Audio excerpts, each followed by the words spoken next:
How you guys doing today?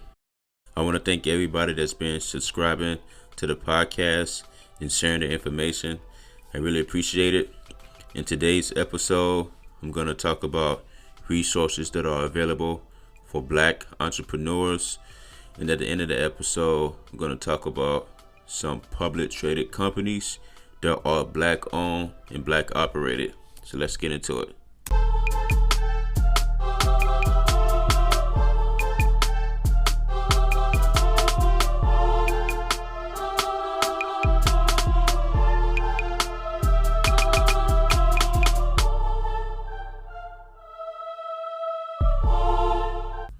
So when it comes to business owners raising money for their company, it's harder for minority owners to raise money. And there are a lot of venture capital firms out there who do not take the time to diverse their portfolio when it comes to business owners. Lately, there have been a few that are trying to make a change and invest in more minorities than before. But as we all know, it's harder out there for minority owners to obtain the same kind of funding as white owners. And for the people who don't know, a venture capital firm is a form of private equity that investors raise together in order to invest in startup companies who they feel like have a lot of potential. So some businesses invest in venture capital firms. Some private investors put their money towards venture capital firms, and those firms are managed by a group of people who look for startup companies to invest into. Now, when it comes to those people looking for startup companies to invest into, majority of the time, minority companies get overlooked, minority owners get overlooked, so they're not allowed to, they do not have the opportunity to receive that type of funding and support that they need to push their company forward. But today, I'm going to talk about 5 resources that are available to minority entrepreneurs that'll help you guys along the way. The first one I want to talk about is with the Small Business Administration. If you go on to SBA.gov, they do have a guide and they do have resources available to help small businesses. They also have programs available. Some cities and states, there may be a local SBA office that you can make full use of their programs that are available. You can also connect with other business owners who can provide advice and mentorship. If you go onto SBA.gov, they do have a small business guide where they offer guidance on managing your business and launching your startup. And they also have something called Lender Match, which is a program that they have that helps you find capital. What you can do is visit sba.gov/lendermatch. Then what you would need to do is briefly describe the needs of your company.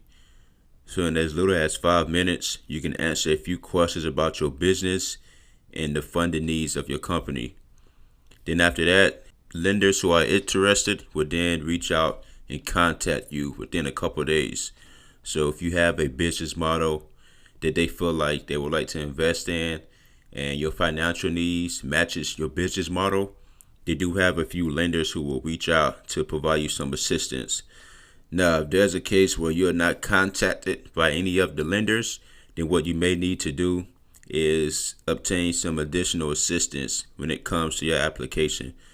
So you may need to contact your local SBA district office or anyone in your area who has any experience with that so they can provide you some advice and options. SBA does offer assistance for you locating local assistance. Just go to sba.gov/tools/local assistance. And what they'll do is they will find the nearest SBA district office to your area so that you can get more help. Another resource that's available is something called equity crowdfunding. Equity crowdfunding is similar to what you see when people create a GoFundMe account. Sometimes they create an account to raise money for a surgery or raise money for a loved one, you guys can use that same type of platform to raise money for your company. Kickstarter is another example. There's also equity crowdfunding platforms like Refunder and Local Stake. What you can do is use those platforms to find investors that are interested in your company. You would do the same thing like I described with the SBA.gov. You would describe what your company is like, whatever product you're offering, and people who are interested will have the option to invest in your company.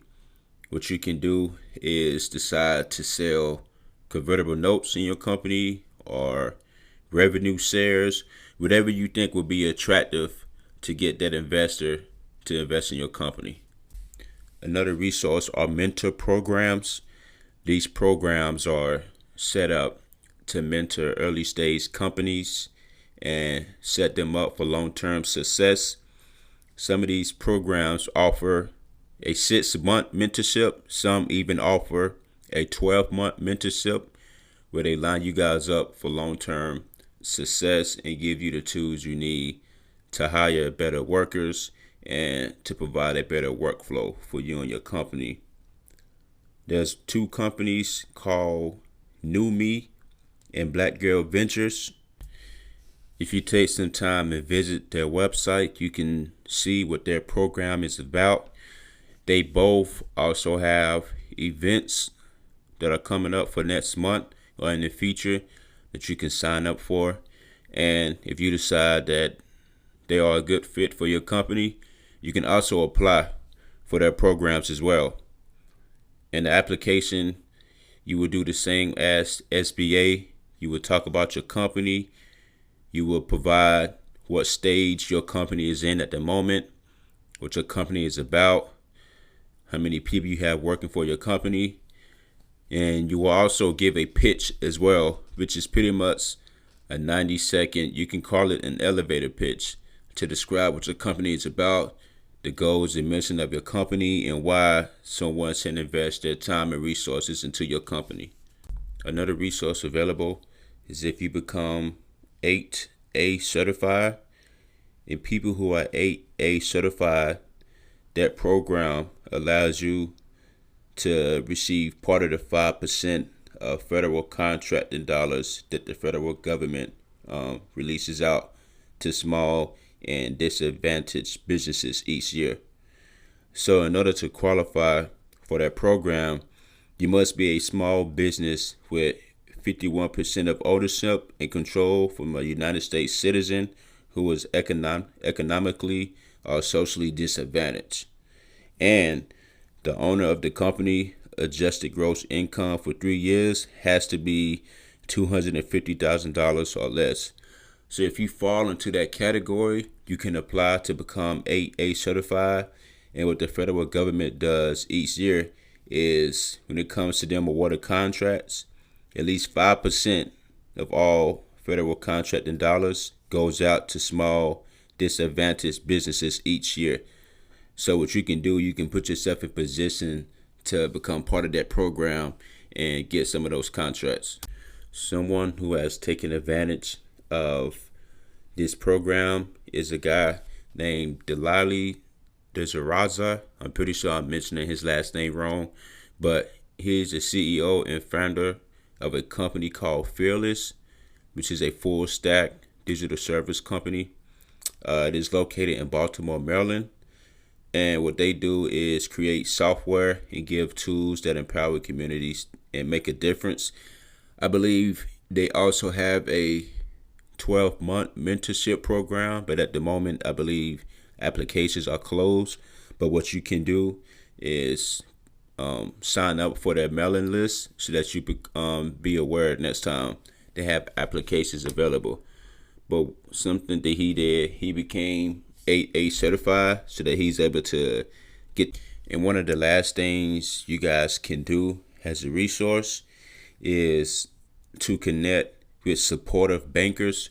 So sometimes business owners go to a bank to open a business account and meet with a banker to help get them started. What you should do is screen a few bankers. You don't have to go with the first banker you meet with. Screen a few bankers and find out which one is supportive.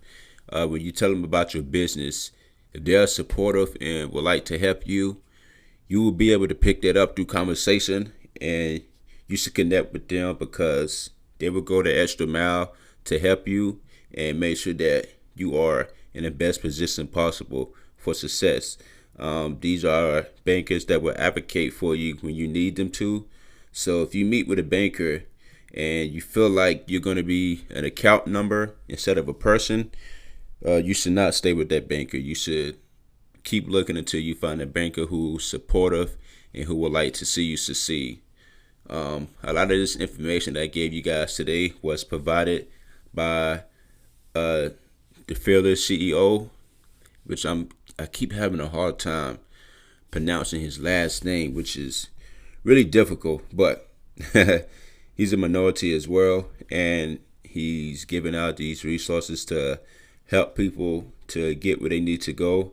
As we all know, it's not always easy for black or minority entrepreneurs to get further ahead, but with these resources, you can definitely take advantage of that, and there are programs and people out there who would like to help you. His name is Delali Dezaraza. Pretty sure I'm saying it wrong, but if you guys look him up, he provides good content and information for people, and he also runs a company called Fearless that you guys should look up. His last name is spelled Dzirrasa. So if you guys can figure out the correct way to pronounce that, then that's good, because I'm pretty sure I'm pronouncing it wrong. Moving on to a few companies on the stock market that are black owned and operated. One of them is called Urban One Incorporated. Their ticker symbol is UONE. And right now their stock is trading at $36 a share, which is pretty good. They've had a 45% increase. Just June 12th, they was trading around $2 a share. So it's interesting that, the stock has went up that much. I believe more and more people have become aware that this company is black owned and operated. Urban One Incorporated is the largest black owned media production company in the United States. Urban One purchased Comcast stake in the TV One network at a price of around $550 million back in 2015. Another black owned company on the stock market is a company called American Shared Hospital Services. Their ticker symbol is AMS. Right now, they are currently trading at $8.20 per share. Their founder and chairman is a guy named Dr. Ernest Bates. The company was founded in 1983.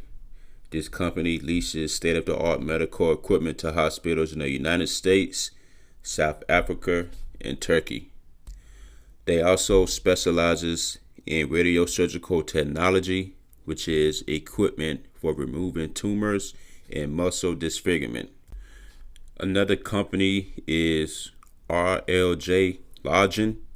They're currently trading at $9.67 per share. RLJ Lodging is a black-owned asset management company. They have footprints in investment trusts and full-service hotels. RLJ operates as a real estate investment trust, and their CEO and president is a lady named Leslie D. Hale. She received her bachelor's degree from Howard University, and she received her MBA from Harvard Business School. I believe she's also a board member for Macy's Incorporated. Now, there was a fourth public traded company called RLJ Entertainment that was owned by Robert Johnson, but it was sold to AMC Networks back in 2018. His last name is spelled Dzirrasa. So if you guys can figure out the correct way to pronounce that, then then that's good because I'm pretty sure I'm pronouncing it wrong. Moving on to a few companies on the stock market that are black owned and operated. One of them is called Urban One Incorporated. Their ticker symbol is UONE. And right now their stock is trading at $36 a share, which is pretty good. They've had a 45% increase. Just June 12th, they was trading around $2 a share. So it's interesting that, the stock has went up that much. I believe more and more people have become aware that this company is black owned and operated. Urban One Incorporated is the largest black owned media production company in the United States. Urban One purchased Comcast stake in the TV One network at a price of around $550 million back in 2015. Another black owned company on the stock market is a company called American Shared Hospital Services. Their ticker symbol is AMS. Right now they are currently trading at $8.20 per share. Their founder and chairman is a guy named Dr. Ernest Bates. The company was founded in 1983. This company leases state-of-the-art medical equipment to hospitals in the United States, South Africa, and Turkey. They also specializes in radiosurgical technology, which is equipment for removing tumors and muscle disfigurement. Another company is RLJ Lodging. They're currently trading at $9.67 per share. RLJ Lodging is a black-owned asset management company. They have footprints in investment trusts and full-service hotels. RLJ operates as a real estate investment trust, and their CEO and president is a lady named Leslie D. Hale. She received her bachelor's degree from Howard University, and she received her MBA from Harvard Business School. I believe she's also a board member for Macy's Incorporated. Now, there was a fourth public traded company called RLJ Entertainment that was owned by Robert Johnson, but it was sold to AMC Networks back in 2018. Robert Johnson was the guy who founded BET, which he ended up selling to Viacom back in 2001. And in 2002 is when he created RLJ Entertainment, which is now owned by AMC Networks. I believe that deal was for $65 million at the time, which is pretty good. He has a pretty good track record. Other than that, I would like to thank you guys for tuning in. I hope I was able to give you some helpful information today. I'll catch you guys in the next episode. You guys take it easy.